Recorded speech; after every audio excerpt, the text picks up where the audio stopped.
O Dia das Mães não é igual para todo mundo e a gente precisa falar sobre isso.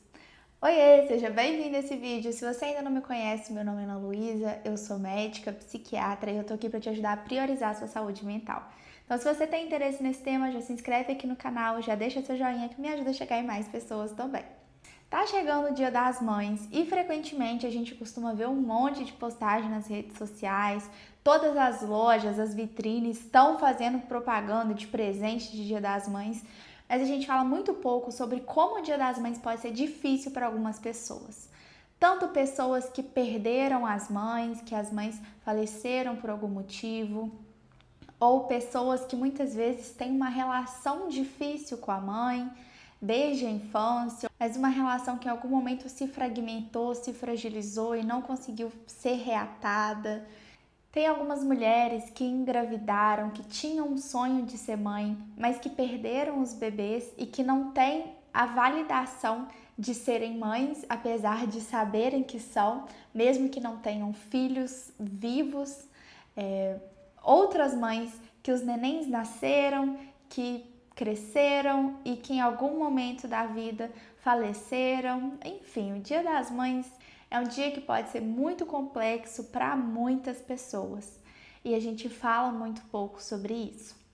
Principalmente porque na nossa sociedade a gente tem uma ideia de que a figura materna é uma figura central, né? E de fato é. Mas a gente percebe que muitas vezes os cuidadores, a mãe, por exemplo, podem ter um papel de adoecimento mental, né, na nossa vida. Uma das coisas que a gente estuda muito, que a gente fala muito hoje na psiquiatria, na psicologia, é sobre uma invalidação emocional.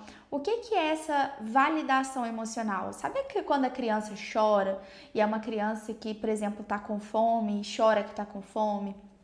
Uma criança, ela não consegue regular bem as emoções que ela tem, ela é impulsiva, ela ainda não tem o córtex pré-frontal, que é onde a gente toma nossas decisões, ela não tem essa parte do cérebro bem formada. Então, não é como se a gente pudesse esperar que uma criança tome decisões sábias e sensatas.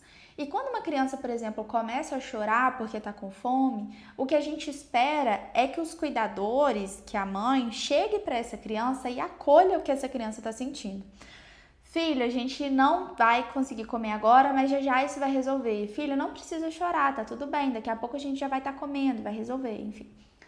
Mas o que muitos cuidadores fazem é, enquanto essa criança chora, é ignorar o que essa criança está sentindo. Então, ao invés dessa pessoa acolher isso, ai filha, eu sei que você está com fome, daqui a pouco a gente vai comer, é uma coisa de para de chorar, por que você está fazendo isso, por que você está dando esse choro, não tem o menor motivo.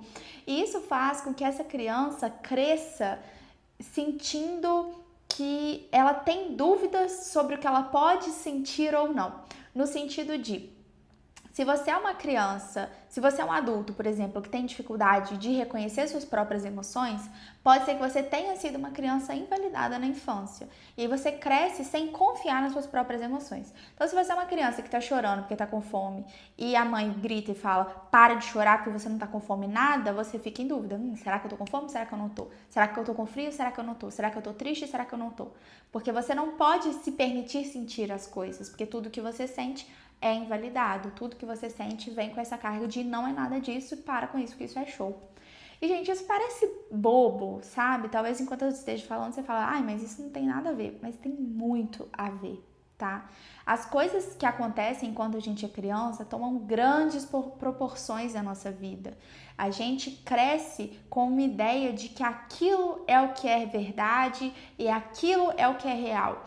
E quando a gente se torna adulto e a gente começa a ver que muitas das nossas crenças da infância não necessariamente são verdade, a gente muitas vezes precisa passar por um período de se redescobrir, de reinterpretar, de entender de novo como que é o mundo, o que que a gente acredita, quem que a gente é, o que que a gente sente. E é um processo muito complexo, que muitas vezes demanda muita psicoterapia, muitas vezes demanda muito suporte da psiquiatria e que muitas vezes pode desencadear em muitos transtornos psiquiátricos, transtornos ansiosos, transtornos depressivos, transtornos de personalidade, enfim, várias coisas diferentes. Mas se você tá nesse vídeo, provavelmente o Dia das Mães é um dia difícil para você. E aí, quais dicas que eu te daria para que esse dia seja um pouco mais palatável, talvez? Tenta fazer alguma coisa que você gosta, tá?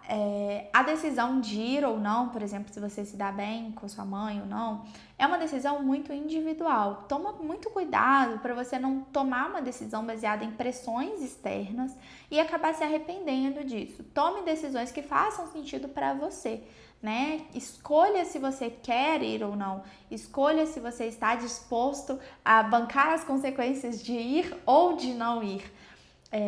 Ao invés de simplesmente ir porque outra pessoa disse que você deveria ir, no final das contas você vai ficar meio perdido com essa questão.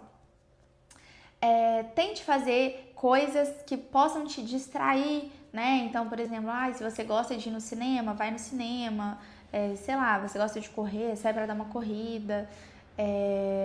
Se você perdeu essa pessoa, você pode encontrar uma forma própria de homenagear, talvez ouvir uma música que essa pessoa gosta, assistir um filme que essa pessoa gostava, talvez escrever uma carta para essa pessoa se ela não estiver mais aqui, ou se ela tiver também, você pode escrever uma carta dizendo, se expressando, dizendo coisas que você gostaria de falar, mas talvez pessoalmente você não consiga ainda.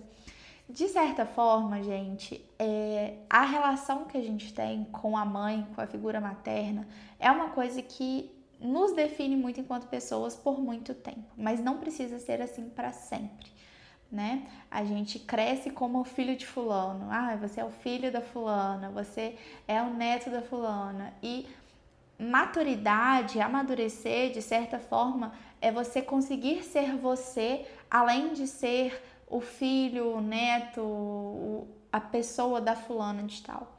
Então, que a gente possa usar esse Dia das Mães também para refletir sobre o que a gente aprendeu com as nossas mães, que a gente gostaria de manter na nossa vida, e talvez coisas que a gente viu, que a gente não acha legal e que a gente possa fazer diferente no futuro, né? Espero que você tenha gostado desse vídeo. Se você gostou, não se esquece de dar seu joinha, se inscrever aqui no canal. Me conta aqui nos comentários o que você achou e até a próxima. Beijo!